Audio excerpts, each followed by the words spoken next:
Today on the Trent Out Loud podcast. News alert! News alert!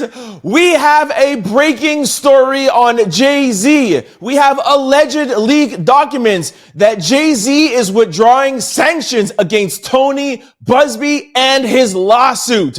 Rock Nation, don't send me any cease and desist letters. I'm going to say allegedly all the time during this podcast. Allegedly. In yesterday's episode, we told you that a judge ordered Wendy Williams to no longer do interviews with the media. Well, Wendy Williams just did an interview with Charlamagne and the Breakfast Club. Wendy Williams is not playing around. Just a few days ago, I was applauding the NFL for making a statement and saying they are not giving up on their DEI practices. Well, today, I just found out they are removing their DEI messages from the field for Superbowl. Roger Goodell, what's up, bruh? What up? It's Trent Out Loud, and I'm back with another episode. All right, it's Thursday morning. Y'all know what that means. I'm in a great mood because Friday is one day away, and then the weekend will be here. All right, I have a great show set up for you guys. We have 3 lead stories, and we have breaking news. Jay-Z allegedly backs down from Tony Buzbee's lawsuit and sends a letter of withdrawal. In lead stories, Wendy Williams speaks out regardless of judges' orders of her not to speak to the media. The Democrats announce an article to impeach Donald Trump, and the NFL claims they are going to keep DEI practices but remove DEI messages from the field. In quick news, we're going to discuss United States Postal Service, Irv Gotti, Lil Wayne, Viacom, Dana White, Fox News, Patrick Mahomes, DJ Khaled, Stephen A. Smith, Delta, and Jonathan Majors. As always, we're going to close out the show with social discussion, question of the day, and a little bit of sports news. Y'all know what time it is. Turn your TVs, your radio, your devices up. I'm about to start this Thursday show. Let's go. All right. In breaking news, we have received a letter that's allegedly from Jay-Z's lawyer sent to the judge who is presiding over the Jay-Z and Diddy lawsuit, civil lawsuit. Now, I'm going to put up the letter and read it to you guys. I just want to start off and preface this with this is alleged. However, I did receive it from a very, very reliable source that sends me a lot of stuff that is always fact-checked and legitimate. I will say that. Of course, I'm not going to give out their names. I don't want anybody to get in trouble. And we are saying alleged. All right. We've already told you guys about Jay-Z and his team and how they're watching content creators. So just want to make sure that we are very careful. So I'm going to read to you the letter. I'm going to post it up. I'm going to show it to you guys. And then we're going to go get you guys the definition for a couple of words just so that we could really give you the full context of the letter. Okay. So here is the letter. We write on behalf of defendant Sean Carter to respectfully request that Mr. Carter's motion for sanctions pursuant to Federal Rule of Civil Procedure 11 DKT number 60 be withdrawn at this time without prejudice. Now, I'm going to give you the definition of without prejudice in 1 second. We have discussed this matter with counsel for plaintiff who consents to this submission and agrees the withdrawal is without prejudice. Okay, so before we go and give you guys some more context and break down the words in that letter, I'm just going to put up a screen grab. I'm not showing you who it is or whatever, but I just want to show you how legitimate this is, okay? So the person said, Jay-Z having second thoughts or realizing he is fighting a beast, aka Buzbee. Jay-Z has backed down. Did Buzbee show them something that made him back down? Remember, I told you something was coming down the pipe on Jay-Z. All right, so that was just this morning. So this person texted me last week and was like, look, I got something working. I guess they did their fact checking, looked about it, and then sent it to me today, confirming they did their due diligence. However, this is still alleged, okay? Now, let's break down a couple of things in the letter, then I'll go back to reading the letter, okay? So what does without prejudice means? I want to start out with this because it's super important. Now listen to this. Without prejudice rule will generally prevent statements made in a genuine attempt to settle an existing dispute, whether made in writing or orally, from being put before the court as evidence of admission against the interest of the party which made them. So in other words, hey, whatever I am saying in this letter is without prejudice. Don't try to use it against me afterwards. So I'm saying this, however, it cannot be used against me. Okay, so that says a lot. All right, now let's go to a second meaning of without prejudice, because every time I Google something, every time, especially like I tell you guys something, I always like to give two examples. You never know with Google, you could land up on something that's not 100%. Okay, so I always like to do my due diligence and do two definitions. So here's again another definition of without prejudice. Engaging to enable parties to negotiate freely with a view of reaching settlement without fear that what is said or written will be used against them later in court. Yo, like without fear. Sorry, I want to highlight something. Negotiate freely with a view of reaching a settlement. Okay? And without fear that whatever is said or written will not be used against them later. That is a lot. Okay? So the fact that Jay-Z's lawyer is saying without prejudice is a lot. Okay.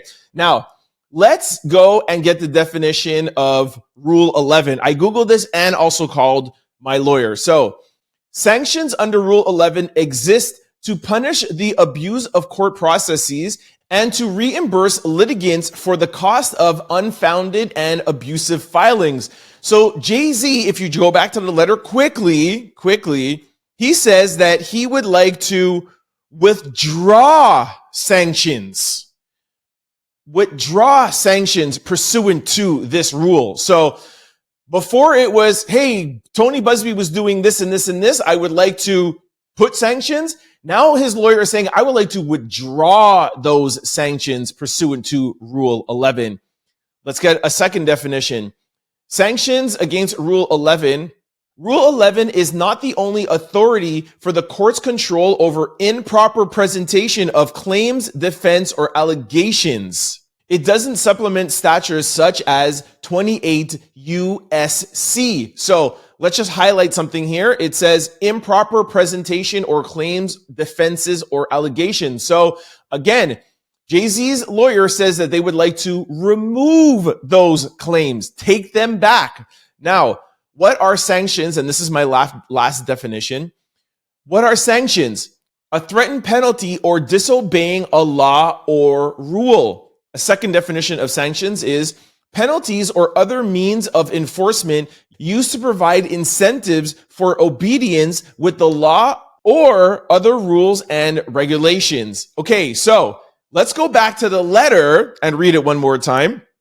Now that we have all the context and definitions of the words, we write on behalf of defendant Sean Carter to respectfully request that Mr. Carter's motions for sanctions pursuant to Federal Rule Civil 11 be withdrawn. He would like to take it back, and this time without prejudice, meaning please don't try to use this against me. So, I mean, I don't know. You guys tell me what you think of this. Like I said, I did my due diligence in trying to authenticate this.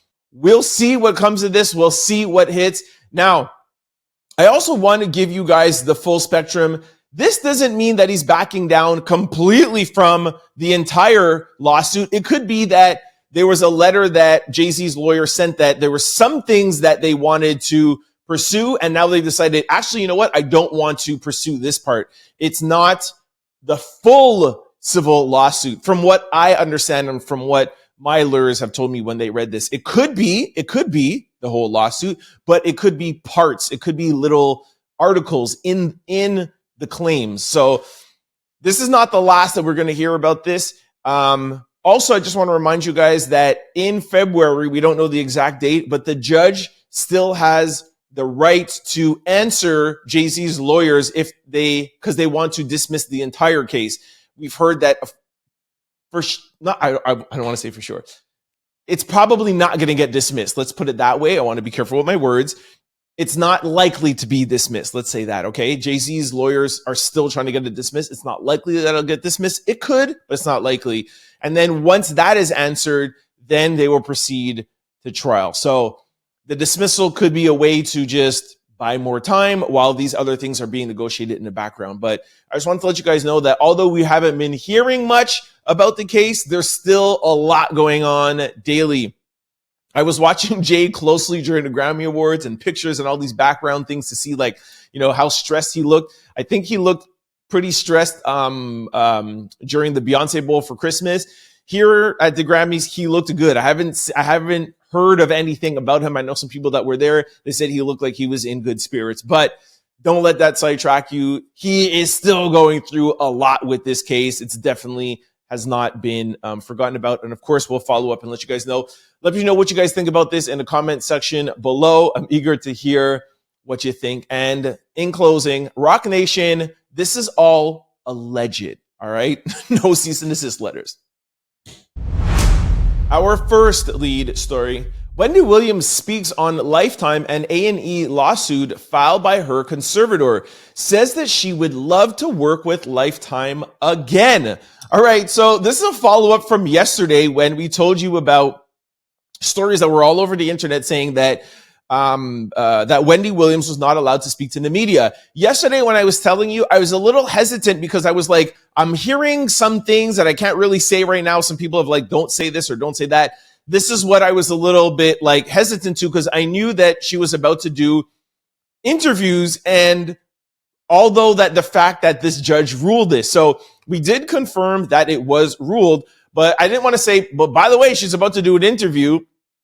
And just in case they didn't want to put out the interview. So I'm going to play parts of the interview. It aired on radio with Charlemagne and the Breakfast Club. Lauren was there. Envy was there. Jess was there. Everybody was there. They released it. From what I'm gathering, there's two things. One, that this interview was done. Actually, you know what? Maybe let me not say anything because I don't want to get anybody in trouble. Just this might be her last interview. Let me put it like that. This might be the last interview, and they might try to say that this interview was done before the judgment. Maybe, allegedly, I don't know. But hopefully we'll still be able to hear. And like I said yesterday, we'll just hear from her niece. Her niece could do interviews for her. They cannot quiet or muzzle the whole family, right? So if this is the last interview that Wendy is allowed to do with the media, we'll be able to hear from her family. Or like I said yesterday, we as a people could, continue our Free Wendy campaign and do everything that we can do to draw attention. Because of course the courts don't like the fact that we're bringing more attention to this. So if this is the last interview, we will still do whatever we can. So anyways, let me read this article and then I'll play you a clip. So Wendy Williams is speaking out after her conservator filed a lawsuit against A&E last year following the release of the Lifetime documentary, Where is Wendy Williams? She says a deal was arranged on her behalf. However, she's making it clear that she doesn't have frontal temporal dementia, nor is she incapacitated. It was claimed that she was suffering from those conditions. It appears that she is not in agreement with the lawsuit, and she said that she would love to work with Lifetime again. Here's a clip from Wendy. Take a listen.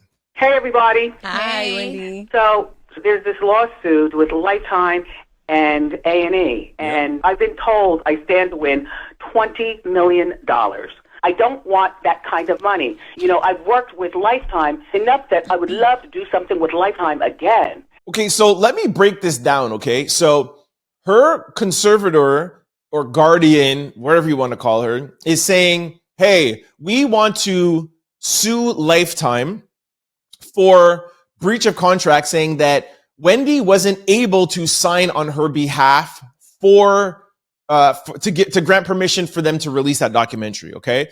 Now, Wendy is saying, listen, I don't want that kind of money. It's not good money. And I want nothing to do with that lawsuit. Just don't forget, the conservator can act on Wendy's behalf. Well, not can, she does act on her behalf. So although Wendy's saying she doesn't want a part of it, it doesn't really matter, unfortunately, because her guardian signs and acts on her behalf. Now, why I think Wendy doesn't want any part of it is if she wins, it's indirectly saying that her conservator is right, that Wendy doesn't have right to sign on her own behalf because she has frontal dementia, right? Frontal temporal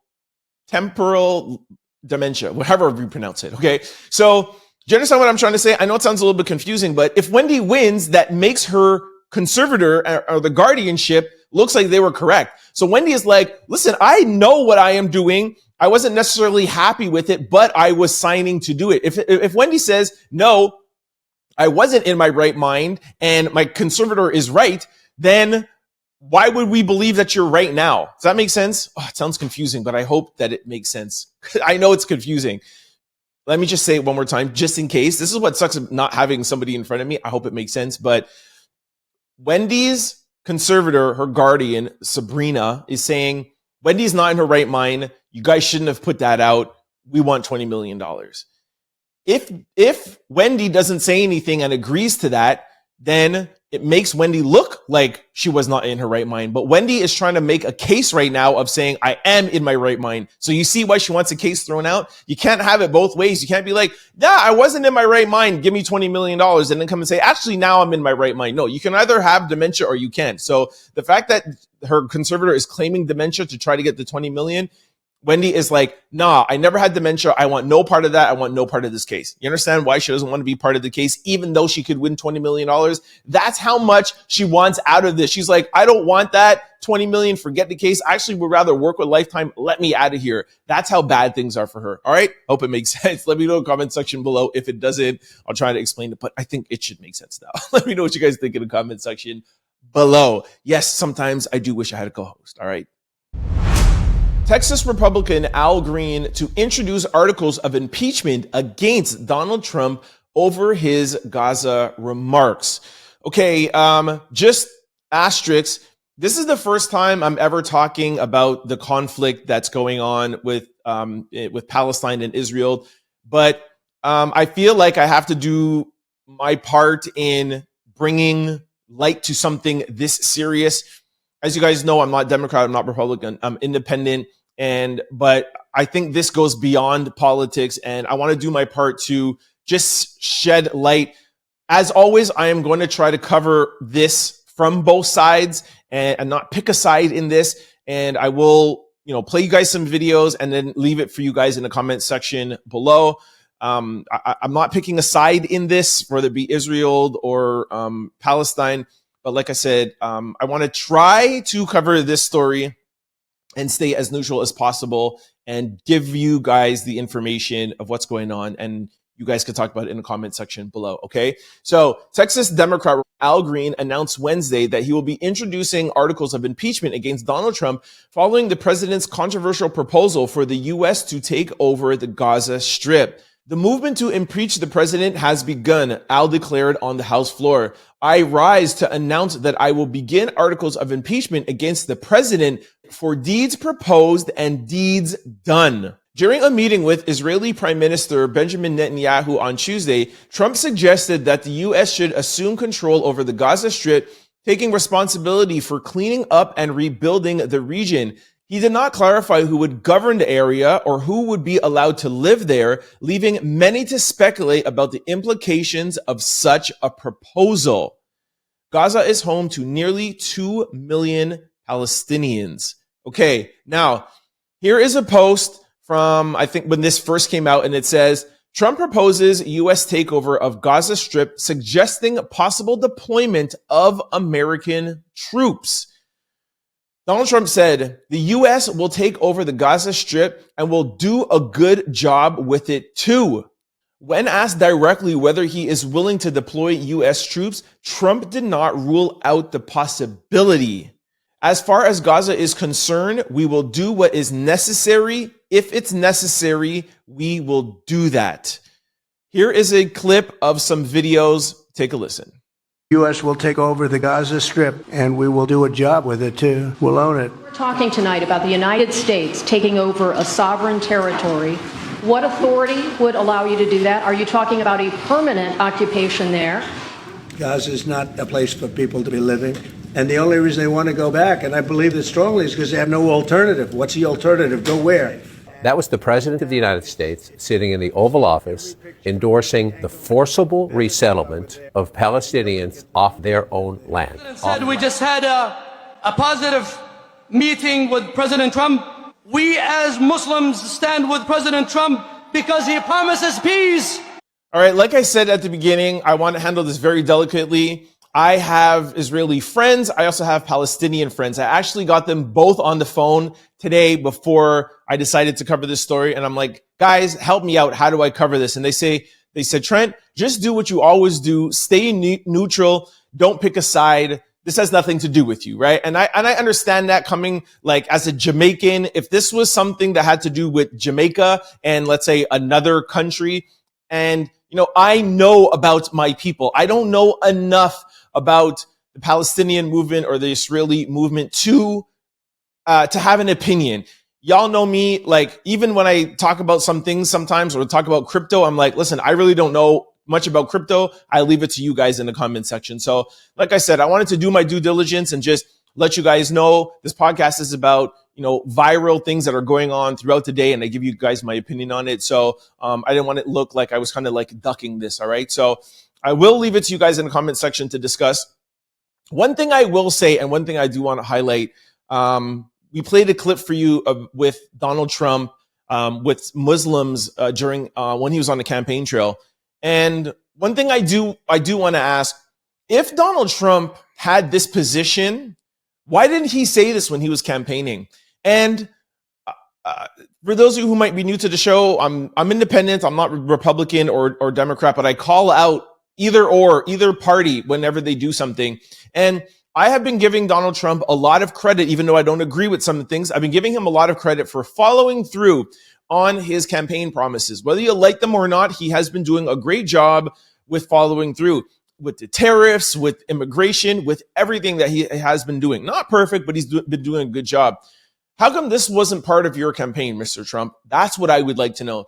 And at least for somebody who doesn't fully understand the history and the background of what's going on, I can at least know that I followed that campaign, both campaigns, very closely. And I didn't hear you say anything like this. And the last thing that I would say is, even without knowing, not knowing, but not understanding fully of what's going on, it doesn't take much to understand that if you are going to say that you would like to displace 2 million people, if you're going to say that, whether people agree with it or not, I think everybody would agree. If you have a plan, you should have a plan of where those people are going to go. Again, not agreeing with it or not, but how could you set forth a plan? And like I was seeing yesterday, this wasn't just off the cuff. This was something that he was reading on paper. A lot of newscasters covered that fact. Fox and CNN and MSNBC. This was a prepared statement.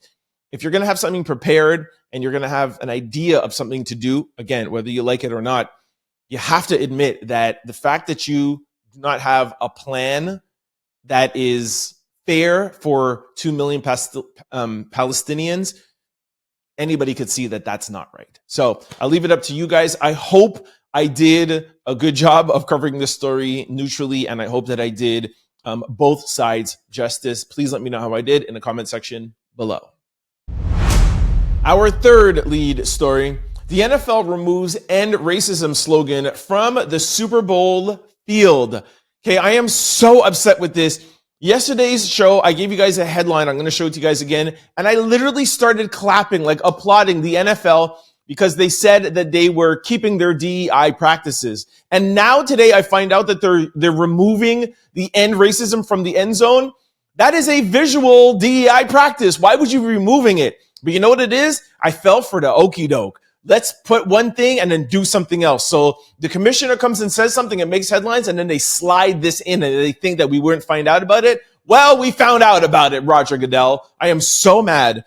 Anyways, so yesterday, I told you guys, well, this was the headline. It said, NFL Commissioner Roger Goodell says the league will uphold DEI efforts amid Trump's administration ordering the ban of government DEI programs. Yay! Congratulations to the NFL.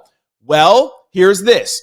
The NFL is making a notable change on the field for Super Bowl, removing End Racism slogan from the back of the end zone, a message that has been a fixture since 2020. 5 years. Instead, the league will display Choose Love, and it takes all of us on the field, according to Mike Silver from theathletic.com. The End Racism slogan was introduced in the wake of George Floyd as a part of the NFL's broader initiative to address racial injustice. For 4 years, the message stood as a powerful symbol during games, but this year, the league is shifting its focus. Really? All right.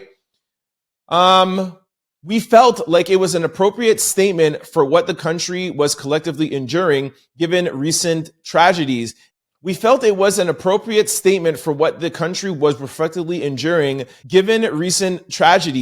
NFL chief spokesman Brian McCarthy told The Athletic. While the NFL frames the decision as a response to recent NFL events, some see it as a reflection of the shift in political climates. Yo, I am so mad that I fell for this, man. Ugh, I'm really upset. I'm not the only one. This is one thing that I pulled off a line. A lot of people are upset. Somebody said, the NFL is really making me unhappy, and millions of other viewers are turned off as well. It's not the fact that Donald Trump will be attending the game. It's the fact that they are removing the end racism from the end zone.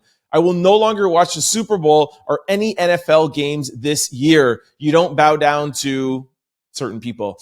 I'm just so upset. I'm more upset of like the okie doke, like at least come out like, my gosh, what's his name? Mark Zuckerberg from Meta, who I've dragged a couple of times. At least come on, just being like, yo, Donald Trump's in office. We're changing for him.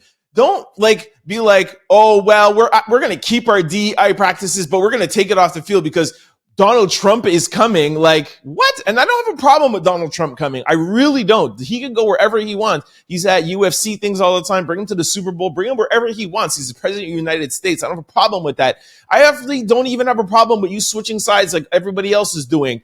But at least say it. So at least we could drag you accordingly. You know what I mean? Like, Mark Zuckerberg is changing. He's not doing fact checking anymore. He's doing what Elon Musk is doing in community notes. So people could say whatever they want on Instagram and Facebook now. Who else?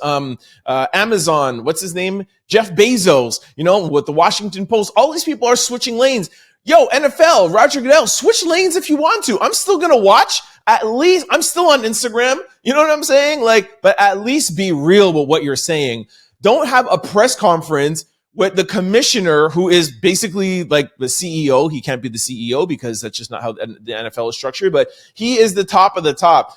That's going to get most of the news coverage. And then you come and slide in and just be like, oh, actually, we're going to take out racism. Yo, I don't like that at all, man. Woo! I am not happy. I've been duped. I was going to say, I feel like I've been duped. No, I've been duped. I applauded you guys yesterday, and you're no different than, gosh, I don't do well when I get flustered. Mark Zuckerberg and Jeff Bezos. You're in the same group. You're just afraid of getting boycotted. Ugh, not happy. All right, time to shake off the drama. Let's go to quick news. Ring my bell. Our first quick story. USPS temporarily halts accepting packages from China and Hong Kong following Donald Trump's new tariffs. Companies like Shein and Temu to be greatly affected. All right, here we go. It's a little bit lengthy, but I want to inform you guys. The United States Postal Service announced Tuesday that it has temporarily stopped accepting packages from China and Hong Kong following the implementation of the executive order by President Donald Trump that eliminates duty-free treatment for these shipments. According to the New York Times, the U.S. imports approximately 3 million parcels daily, most of them from China, with minimal customs oversights and no tariffs. However, under the new directive, which took effect Tuesday morning, each package must now include detailed content descriptions, applicable tariff codes, and payments required for duties. Previously, low-value shipments from China were exempt from tariffs. However, these parcels now face not only 10% tariffs from the border, but it will be targeted as an import. Major shipment carriers, including FedEx and UPS, handle a subsequent portion of these parcels, frequently operating cargo flights between China and the US. As of Tuesday, both companies have yet to clarify how they plan to navigate these new regulations. In 2016, after becoming overwhelmed with an influx of packages, custom officials successfully lobbied Congress and the Obama administration to raise the duty-free threshold from 200 to 800. Since 2016, the volumes of duty-free parcels have increased tenfold, prompting ongoing debate over potential reforms. President Trump has also urged that lax custom oversights has facilitated the entry of DRUG and related substances into the U.S., further justifying stricter regulations on low-volume imports. All right, so I went to the USPS, and you see this message that says, suspension of inbound parcels from China and Hong Kong. Effective February the 4th, the Postal Service will temporarily suspend only international package acceptance of inbound parcels from China and Hong Kong posts until further notice. Note the flow of letters and flats from China and Hong Kong will not be impacted. All right, so just letters and flats. I've never heard that term before, flats. Anyway, so just wanted to let you guys know that I have a lot of American friends that order from Shein and Temu. My cousin orders from there like daily. So this will be in effect as of yesterday, right? So let me know what you guys think of this. To be honest, to be fair, the fact of how things used to be in 2016, where, it was 200 and then they brought it up to 800.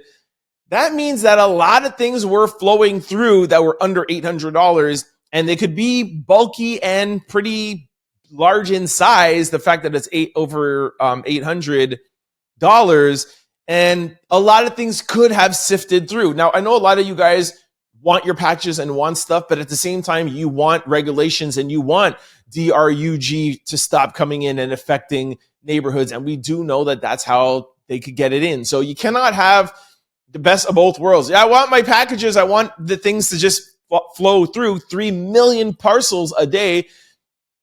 You can't have the best. You can't have your cake and eat it too. You know what I'm saying? So I hope the Trump administration finds a way to fix this.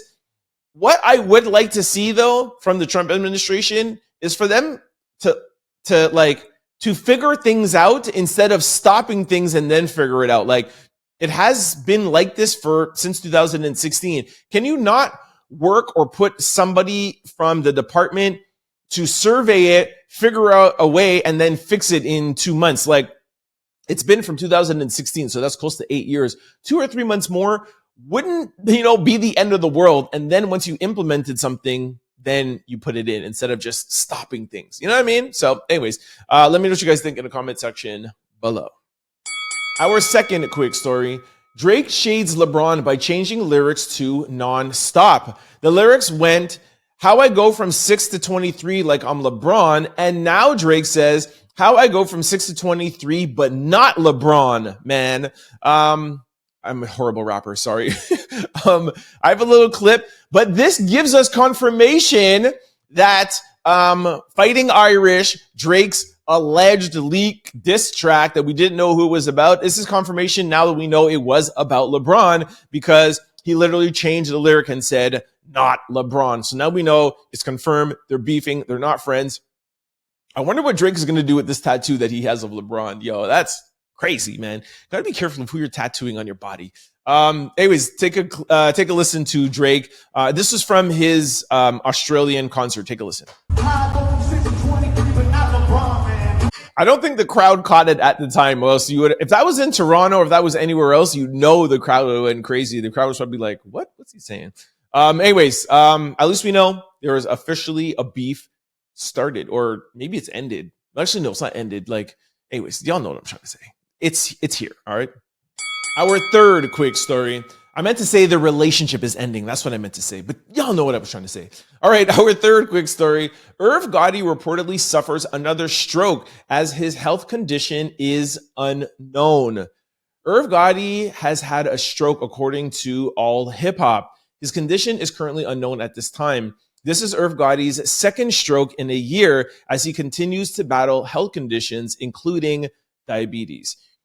His rep has not confirmed reports about his health. I actually found this just a couple hours ago, but last night I actually saw 50 Cent post about him. And y'all know 50 Cent and Irv Gotti have beef that goes way back, even before 50 Cent even released his first album, okay? Like, not music beef. This is not like Kendrick and Drake. This is like real street beef, okay? 50 Cent put out and said, Irv Gotti on life support, friends and families says their goodbye. And 50 Cent put out the caption. He says, damn, I wanted him to see my new shows, yo. Like I said, a lot of people are not happy with 50 posting that up because a lot of people didn't know. But like I said, I don't even know how to say it to you guys. Well, like Irv has sent people for 50 Cent. How about that? Right? In the streets. And you know, when you get sent for, you get sent for. So the fact that Irv, you know, has that in his background with 50 Cent, that's why 50 Cent is putting this up. 50 Cent doesn't care what happens to him, okay? So just giving you guys context. But sad news to hear about Irv Gotti. For those of you who don't know who Irv Gotti is, he is the person who's responsible for a lot of the 90s hip-hop. Like, a lot of people don't give Irv his props. He discovered Ja Rule, Ashanti. He had a part to do Nas in his early year, even Jay-Z in mid Jay-Z's career. You know what I mean? People say he resurrected Def Jam, and people say, you know, hip hop's golden years was the 90s. That's all Irv Gotti. And then he obviously got his own label, you know, Inc. Records and M Inc. Records. And then, you know, he went on to, you know, Ja Rule and all of that stuff. So he is a legend in the game. I hope he is well. From what I heard, what 50 Cent is saying is really factual, that people are saying their goodbyes, so it doesn't look good. Of course, we'll follow up on this. But yeah, prayers, condolences, everything just goes out to Irv Gotti, man. You know, like I said, legend. He'll go down as a legend in the game, okay? All of your favorite hip-hop artists from the 90s and 2000s, he had something to, I won't say all of them, but he had a lot to do with them. So shout out to Irv. Our fourth quick story. Lil Wayne says he won't be attending the Super Bowl in New Orleans this Sunday. Really? You don't say. Your artist is beefing with the guy who is going to be headlining the Super Bowl. So obviously you're not going to be there. I guess Lil Wayne felt like he had to come out and say something because he is from New Orleans. And I guess people were, you know, speculating, is he going to be there or not? Like, I could have told you he was not going to be there. Like, come on, you know, of course he's going to. If anybody in the industry is going to have an alliance to Drake, it's going to be the person who discovered him and signed him. Obviously, Wayne is not going to be there.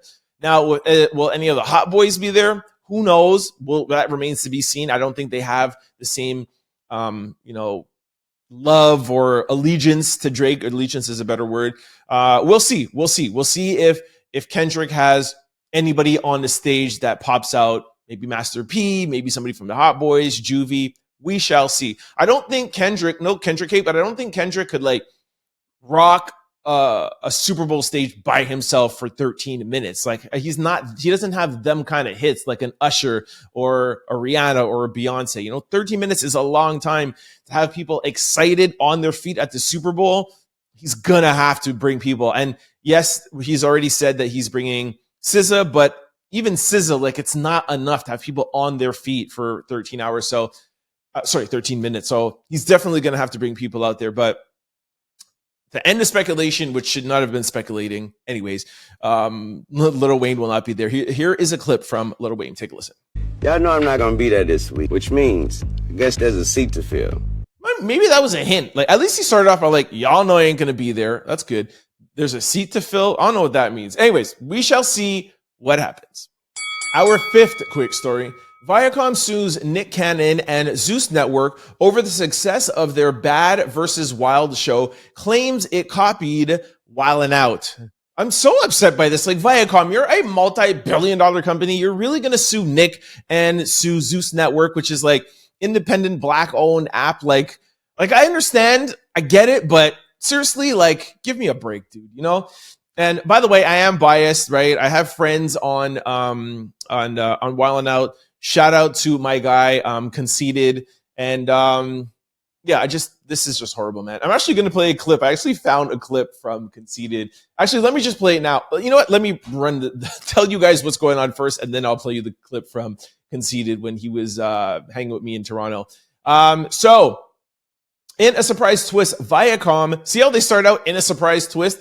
Viacom International Incorporated is suing Zeus Network and Nick Cannon over their new show, Bad vs. Wild. Viacom claims that the show is a copy of their famous MTV series, Wild 'N Out, and that Nick Cannon is breaking his contract with them by hosting the show. According to Viacom's lawyers, Zeus Network copied parts of Wild 'N Out on purpose when they created Bad vs. Wild. He also said that Nick Cannon, who has been the face of Wild 'N Out for years, helped make the new show, alleging that they were trying to profit off of Viacom's original idea without doing the work to create a new show. Viacom also urges that Zeus cause Nick to break his contract with Viacom, as if Nick couldn't think for himself. Viacom says Zeus promoted Bad vs. Wild as Wild 'N Out on steroids and has hired some of their old cast and crew from Wild 'N Out. Viacom is asking the court to stop Zeus from making or showing Bad vs. Wild and wants financial compensation. You're $1 billion company, but you want compensation. So far, neither Nick Cannon nor Zeus Network has responded to the lawsuit. Just horrible, man. Zeus Network is a small, independent app. You know what I mean? Like, just not cool, man. And by the way, Viacom like owns BET, MTV, VH1. Like, they're a conglomerate. I think they probably own a bunch of other stuff too, right? Anyways, I don't like this. Leave the indies alone, man. Anyways, here's a little clip from Conceited. I forgot I had that. Shout out to Conceited. Yo, it's your man CON Seated, aka Mr. Cut the Beat, and we just did an exclusive interview at Exclusivity with my boy Trent Out Loud. If you want to see it, swipe up. Yeah, Conceited was in Toronto. He came up and was hanging with me. I have actually, you know what? I have an interview with him, and we sat down and we talked about a bunch of stuff. Anyways, I'm not going to go back and play the interview, but anyways, shout out to Conceited. Shout out to all my my people at Wild 'N Out. Continue doing your thing, and I don't know what's going to happen with this lawsuit, but I'm on your side. All right, guys. Our sixth quick story. Dana White talks about his experience meeting Mark Zuckerberg and how he got a seat on Meta's board. Dana White details the first ever meeting he had with Mark Zuckerberg and how his Meta seat came about. All right, I have a little clip. It's lengthy. I can't play the whole thing for you. I'll play a little clip though. Here it is. I got a text from Mark that said, "Hey, can you talk for a minute?" Called him back and he said, "I think you're a great businessman. You always seem to be on the right side of everything. My company needs a backbone. I would be honored if you would sit on the board for Meta." So the whole sit down there was with Tucker Carlson, and he was saying that he met him a couple of years ago. He doesn't say the date. And he said that he had dinner with him. He went to his house and there's American flags everywhere, a big American flag, as if like, why is that is so surprising? And Tucker Carlson's like, really? He's like, yeah, it was one of the biggest American flags ever. Really? Like, if you're a Democrat, like you cannot like America or love America or have a flag. Like, it's ridiculous. Anyways, and then he goes on to say that after Dana went on to say that after he spoke at the RNC, Mark Zuckerberg called him and gave him a seat on the board of directors. Now, let's read between the tea leaves. You knew him before. Then the RNC happens. Then Donald Trump comes on. And then you say, I need a backbone on my board of directors. Can you sit on the board of directors? Don't you guys find that a little bit strange? I just wanted to tell you guys that. Like, for those of you who don't know, Mark, I talked about this even earlier in this podcast, but Mark Zuckerberg has made a huge flip with his company, Meta, where he aligned with Democrats. Then after Donald Trump came out and won, he completely flipped, said that Biden was asking him to do a lot of these things that were not fair, and he doesn't even know if they were legal, and he was bound to do all these things. But now he wants to get rid of fact checking, and he wants community notes, and he's just doing this big flip. And now Dana White is sitting on the board of directors. And by the way, I have no problem with Dana White. I watched the UFC. I'm not a big UFC fan. My cousin watches every fight all the time, so it's how I know about the UFC from my cousin. My cousin also is a mixed martial artist as well too. I've gone to see a couple of his matches. Anyways, I don't know, just something just doesn't sit well. I just wanted to just let you guys know about it, and you guys could let me know in the comment section, like, what's Mark Zuckerberg really up to? Like, what's he up to? Our seventh quick story, talking about Tucker Carlson. I have something about Fox News. I swear these things are not planned out, man. Whoopi Goldberg reacts to Fox News host slamming Beyonce's Grammy win. And Whoopi Goldberg says that she earned it. All right. I'm not really so much concerned with Whoopi Goldberg defending Beyonce. I'm more just shocked that Fox News and country people and country lovers are still talking about Beyonce like 4 days later, and they're still so mad about Beyonce, and they're just going to continue bashing her. I'm going to play the clip in 1 second. When I did my Grammy recap, it was, I think, Tuesday show. Was it Monday show or Tuesday show? Oh, it was Tuesday show because the Grammys finished too late for us to catch it on Monday show. So I said, and you could go back and listen to it, I think it was episode 433. I said, I think the Grammys purposely gave Beyonce those awards because the country awards didn't even nominate her country album at all. She was not nominated. How do you go at the country awards without being nominated? And then at the Grammys, you win best country album. And then you also win best album of the year of all genres for your country album. I'm like, I feel as if like the voters, the 13,000 members did that on purpose to kind of like say something to the country world. And this is just my theory. I think that maybe the members, and I don't know, somebody could fact check me, maybe the members of the Grammy Awards are not allowed to be members of the country awards. And maybe there's some sort of beef. So they were like, yo, let's get them back, or let's discredit them, or let's get them upset or something and give Beyonce this award. I'm not taking anything away. I think Beyonce should have gotten album of the year 3 times already. You know what I'm saying? Like, she should have got it for Lemonade. She should have got it for Beyonce. There's a bunch of albums. She was nominated 4 times, by the way. But I do find it a little bit sus that she wins country album of the year and she wins the album of the year. And now everybody is upset in the country world. I feel like the Grammys did this on purpose. Here is a little video. Take a listen. Dolly Parton has 10 Grammys. Frank Sinatra had 11 Grammys. Beyonce has 35. How is that possibly commensurate with that talent? I mean, come on. How is that possible that she has 35? By the way, Whoopi Goldberg goes on to say that back in the days, there wasn't as many categories. And now there is, I think back in the day, there was like 30 categories. And now there's like 95 categories. So that's why an artist can win more nowadays, because you have more categories. Maybe because Beyonce is just amazing. How about that? You know what I'm saying? Like, I'm not taking anything away from any other artist, but she is the artist of our generation. She is, if not the artist, she is definitely the female artist of our generation. And so, like, why is it so surprising that she has 35 albums, 35 Grammy Awards? She's also the most nominated, but in an era where you have three times the categories to be nominated in, the artist of our era will be the most nominated and probably the most won. It only makes sense. It's math. 1 + 1 is what? 2. Our 8th quick story. I don't see how you could put anybody ahead of Patrick Mahomes if he goes out there and balls out and Kansas City Chiefs win 3 consecutive Super Bowl titles. This is coming from Stephen A. Smith. All right. This should be in sports news, but it's Super Bowl week. So we're putting this in quick stories or quick news. And y'all know that I'm a big Patrick Mahomes fan. Go Chiefs. So I love that Stephen A. Smith said this. For sure, he is already in the GOAT conversation because he still has maybe 15, 16, maybe 20 more years. And he already has 1, 2, 4. How many Super Bowls does he have? 3? 2 back-to-back. Yeah, he has 3. This will be 4. Tom Brady has 7. Even if he doesn't win this, which I know he will, he still has 20 more years to get 4 more Super Bowls and then 5 to beat Tom Brady. So we know he is going to eventually be the GOAT, but I definitely agree. If he wins this Super Bowl, sorry, let's talk positive. When the Kansas City Chiefs and Patrick Mahomes win Super Bowl this Sunday, he will jump ahead and be in the greatest of all times conversation already, and he will be the GOAT. already. He'll jump past Brady because he will have done something that nobody has ever done before in the history of the NFL, and that's to win back-to-back-to-back championships. Now, the entire clip from Stephen A. Smith, did I play it yet? Yo, man, I'm on one today. Well, y'all know how I get Thursdays, man.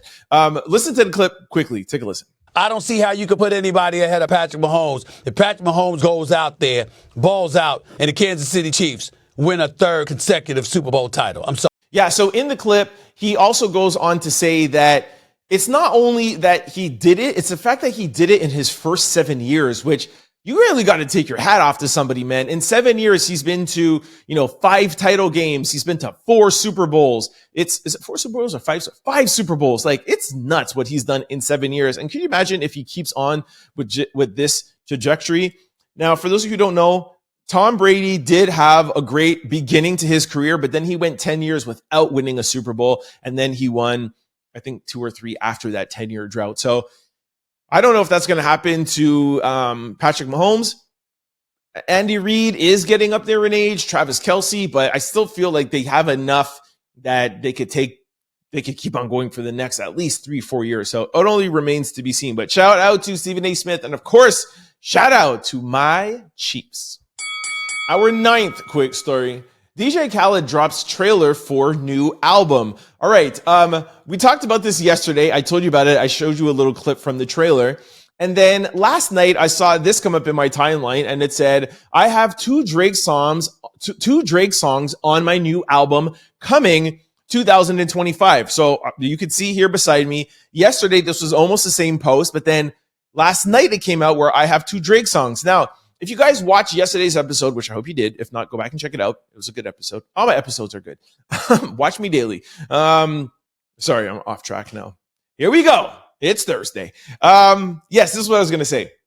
So yesterday, and even a couple of days before, I was like, can DJ Khaled put out another album? Because everybody is beefing. Everyone is picking sides. And for those of you who don't know, DJ Khaled is a DJ, but he goes and he gets everybody from the industry and makes like a compilation. I can't think of the word right now.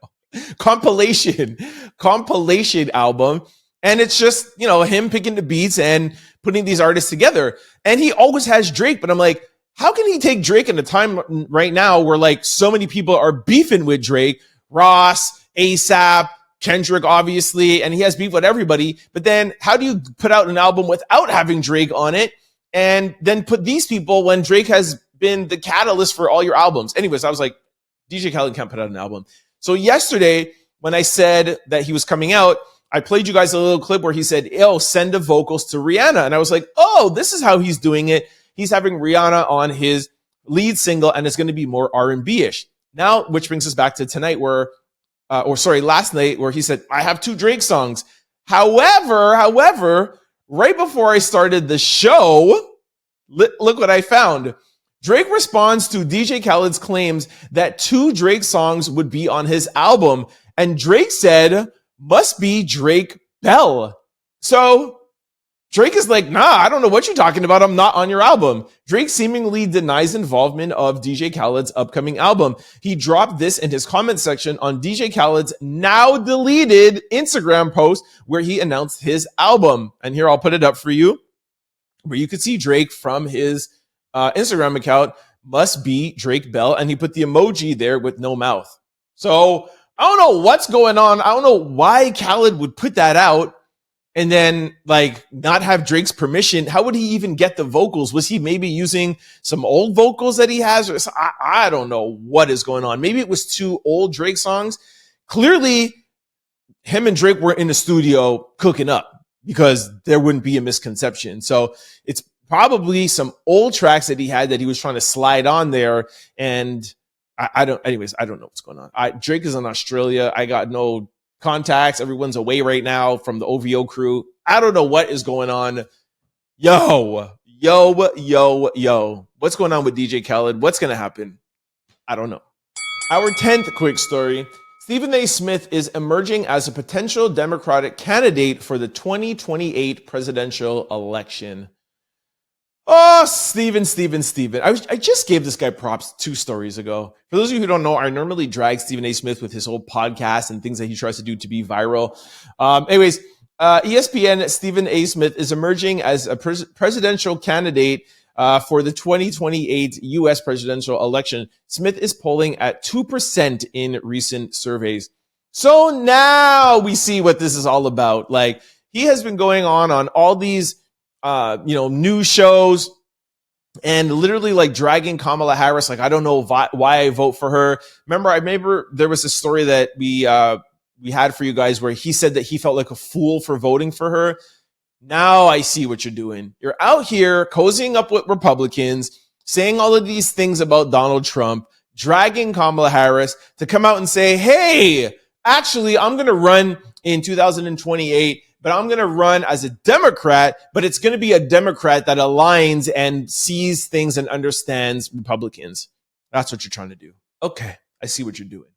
Well, you have 2% vote right now. We'll see what happens in 2028. And anything that I say whenever I talk about Stephen A. Smith, I drag him, but he is a legend. He is a pioneer. What he's done in sports broadcasting and broadcasting in general is amazing. But the recent year of him, I feel like trying to break away from what he's doing, which I have no problem with, but I feel like he's trying to keep up with the Joneses, right? He sees what, Cam Newton and Shannon Sharp are doing with their podcasts and their YouTube. And I feel like he's trying to get into this world. And I just disagree with the ways he's going about doing it. So I'll leave it at that and let me know what you guys think. Are you voting for Stephen A. Smith? Our 11th quick story.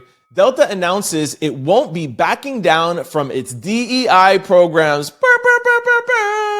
That was the worst I've ever done. Why was that so high-pitched? Very non-Jamaican of me.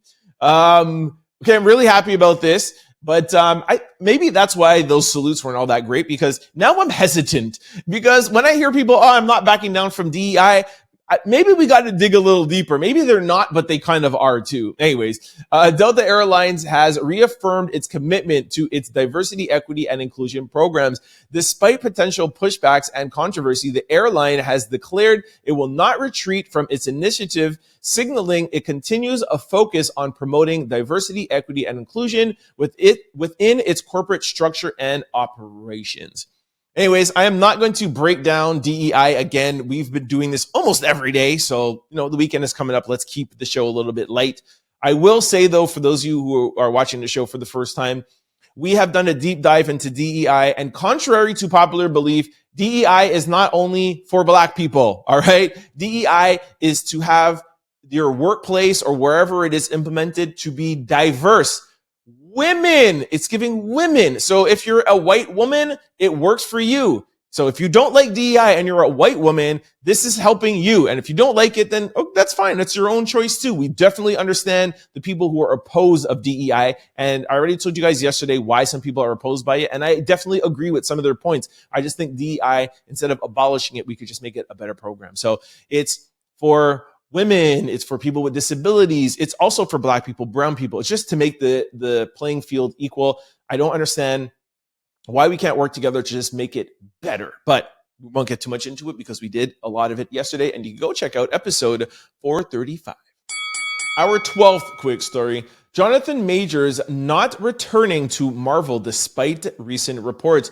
Jonathan Majors will not be making a return to the Marvel universe despite recent reports suggesting otherwise. Rumors about Jonathan Majors' potential return to Marvel has been circulating on fan websites, but insiders tell TMZ that Marvel is not considering bringing him back at this time. Really? Man, his career took a major hit after his 2023 conviction of 2 counts related to some things that were happening with his ex-girlfriend. All right. We covered this last year when it happened. Really? Or was it? I can't say last year, 2025, 2 years ago. But yeah, we covered that when it happened. It literally came down to like misdemeanors. No reason why he shouldn't be in the Marvel universe. No reason why he should have lost everything that he lost. But anyways, we'll see what happens. Jonathan, there's a lot more opportunities and there's a lot more places to be. What's the saying? Put yourself in places where you're celebrated, not tolerated. I'll leave it at that. All right, this brings us to social discussion. All right, I got this from Kanye West, and I thought it was very honest of him, and I think it's something that we all do. We just don't like to admit it. So I wanted to bring it to social discussion and figure out, why do we do this? So Kanye admits that he started flexing his money more when he lost his billionaire status. Ye says when he had billions, he tended to dress more modestly. However, when he was back to being a millionaire, he went out and got grills and started showing off his cars. Take a listen. When I lost all that Adidas money, I was like, damn, I gotta start dressing like a millionaire now, which actually means more jewelry. When you're a billionaire, you can dress like super bubby. We still got it. Now, I had a little bit of a similar story that I wanted to share with you guys and be honest about. And I don't know why I did this either. Now, my story doesn't have to do with money. It has to do with the fact of when I closed down my stores. For those of you who don't know, I owned a chain of retail stores across Canada, and I was going through a lot of back and forth with Nike. I brought them to court. I won, and I decided that, listen, I want to close down all of my stores. I want to get out of this business, even though that I won my case. I want to get out of this business, and I want to go back to my love. I want to go back to the entertainment business, right? I used to be in the music industry. I used to be a model and a little bit of acting. So when I was in the process of doing that, the first thing I did is I wrote a book. I wrote 2 books, okay? How Sneakers Saved My Life and How Sneakers Ruined My Life. And I had a publicist and I was doing like interviews and everything like that. But as I was getting back into it, which now, got to me be doing a podcast, as I was getting into it, obviously I wasn't making money and I didn't know really what was going to happen, right? I didn't know if I was going to be successful in my new journey in the entertainment world. And I felt myself, A, going out more, and B, posting on Instagram more of my life. And a lot of my followers followed me because they know that I was a CEO and owner of Exclusivity. And I haven't said that name in a long time. Whew, that brought back a little memories. So they were following me for that. And I made my separation from Nike and me closing the stores very, very vocal. Like everybody knew about it. There was like press releases, like everybody knew, like, yo, it was shocking because they knew me as the sneaker guy. Like if you ask people in Canada, you're like, oh, Trent, yeah, the sneaker guy, right? So from me leaving, I remember even like seeing people at parties are like, you're closing your stores? Like what? Like it was 15 years. They don't know me other than that. So I go on, I'm trying to make the point to say is like, I think because when I was closing down and they knew me as that, and I didn't want people to think that I was failing in my new endeavors. Even though I wasn't making money and even though I wasn't successful, I would still be trying to Instagram it and Instagram my life and be like, I'm all right, but I really wasn't all right. And I think that's what Kanye means. It's like when you're a billionaire, you're like, I ain't got nothing to worry about. So you don't have to show anything off. So you could just, wear your plain clothes. Like I'm a billionaire. Like who cares? But what he's trying to say is like with him being a millionaire, going down from being a billionaire, he was like, yo, I just want to show y'all that I'm all right. So I want to show you my cars. I want to show you my grills. Like, why do we do that? We should be able to just be okay in those down times and know that we're working our way back. I think most of us do that. And I think it's just like a mechanism. And I don't know why we do that. So anyways, I'm just bringing it to our discussion and maybe some of you guys can answer me like, why do we do that? Why do we have as humans, like, I don't want people to think I'm failing. I don't want people to think I'm not doing good. Because now that my podcast is on and popping and I'm making money and I'm okay, I am not on Instagram at all. Like I don't know if some of you who are watching this on YouTube or podcast platforms, if you follow me on my Instagram, I'm not even on Instagram at all because I'm good now. You know what I mean? I used to post like crazy. Girls would be like, yo, you are posting way too much of your life. Like I would be going out on dates. I would be posting it. I would be doing wild things. For those of you who follow me on Instagram and watch this, you know what I'm talking about. My friends would call me at like 5 o'clock in the morning and be like, yo, take that down, bro. Like I was out wilding. I'd be out on vacation in DR wilding. And I wanted people to know, like, yo, I closed the stores, but I'm good. But I really wasn't good. Like, I was good financially. But I wasn't good inside. And I know now that that's why I was going out so much, because I wanted to make myself feel like I was all right during this transition. But anyways, that's just a little piece of my life. I don't know why we went into that, but I just felt Kanye in that instance. And I think also too, why I wanted to put this in here is that when you see somebody on Instagram or when you see somebody flossing, more times than not, it's because they're trying to make up for something. That's also the message that I wanted to get across. Like I said, now that I'm good, I'm established. I'm not saying I'm Joe Rogan podcast level, but I'm good. I'm profitable. I'm making money. I have an audience. I have a platform. I'm good. And now I don't got to show nothing. I still doing my thing, but I don't need to Instagram it. I don't need you to know my life because I know that I'm good. You know what I mean? So anyways, when you see somebody out there living that life, and are opposite too, when you see somebody and you're sitting down at home saying, "Ooh, I wish I had that life," just because it looks like somebody is enjoying themselves, that's just a 5 or 20 seconds reel, or a 30-second snapshot of what they're going on with, and you don't know how they're feeling when they're waking up in the morning. So just want to share that with y'all. Let me know what you guys think about it in the comment section below. All right, this brings us to question of the day. What's one piece of advice you always give but never follow? Okay, gosh, we're going to get Trent preachy again. All right, somebody said save your money. Sorry, I preach that and I also follow it. I don't actually say save your money though. I say use your money to make money for you. I always preach to people, like, don't spend money aimlessly. Like, make your money work for you. I'm an investor. I'm a builder. I'm a CEO. So anyways, let me stop. Oh my gosh, I'm very preachy today. Yeah. So somebody said, okay, I can't read this. Somebody says, give yourself grace. I feel like I give myself grace. I feel like I say that to people and I give myself that. Study every day. I guess somebody in college, somebody says study every day. They don't follow it. Okay. Stop procrastinating. I always say stop procrastinating, and I am not a procrastinator at all. I may be a little bit of a procrastinator, like in the morning, like maybe like to get my day started, but once I start, like I don't sleep. I don't know why I'm giving you my opinions on all of these things, but whatever, I'm having fun. All right. It's Thursday. Somebody said, don't stay in a toxic relationship. You know what? I would definitely say that. And I have stayed in, I wouldn't say a toxic relationship, but not like the best relationship. And I'll stick around, because I'm a creature of habit. Yes, I've done that. See, I'm just being honest with y'all, man. Somebody said, leave that man. And obviously she's not leaving that man. Somebody said, listen to your heart.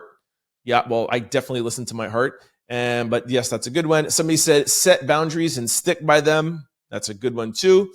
Somebody said, eat right. Woo, I feel like I eat right. Somebody said, don't stress. That's another good piece of advice that you should follow. Stay calm. Somebody said, pull out. That's hilarious. Stop worrying. That's a good one. Eat right. Don't stress. Ooh, be patient. You know what? That's a good one. I would tell somebody to be patient and be chill, and I have a very, very hard time at being patient. That was something I'll be honest about. That's my answer. For me, it's being patient, because I want a lot. And I know that I say that all the time. Every time I'm at talks or I have or do keynotes or whatever, I try to tell people or if I'm an interview, somebody will say, what's your one piece of advice that you'll give to somebody that wants to follow in your footsteps, right? Or be a CEO or have a company or whatever.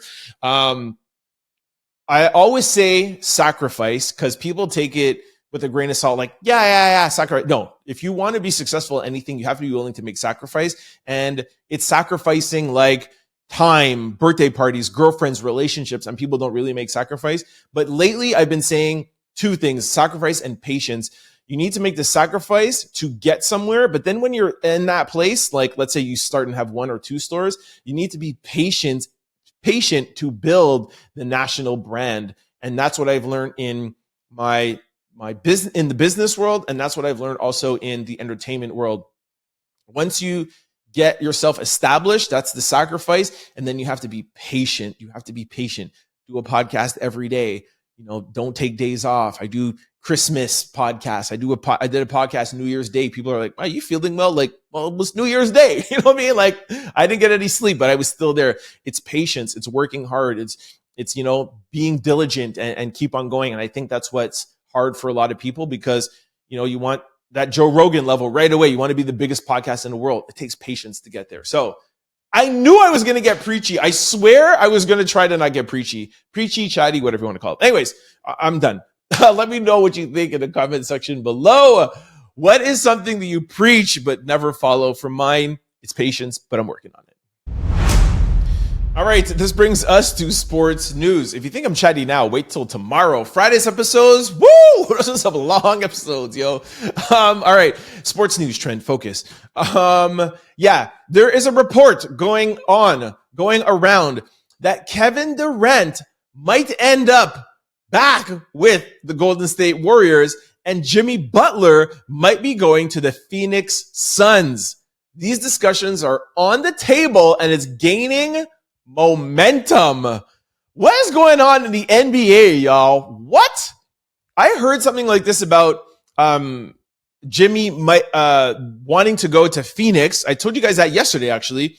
I said that Jimmy didn't want to go to the Warriors, and the only extension that he would sign would be with Phoenix. And I was like, all right, Kevin and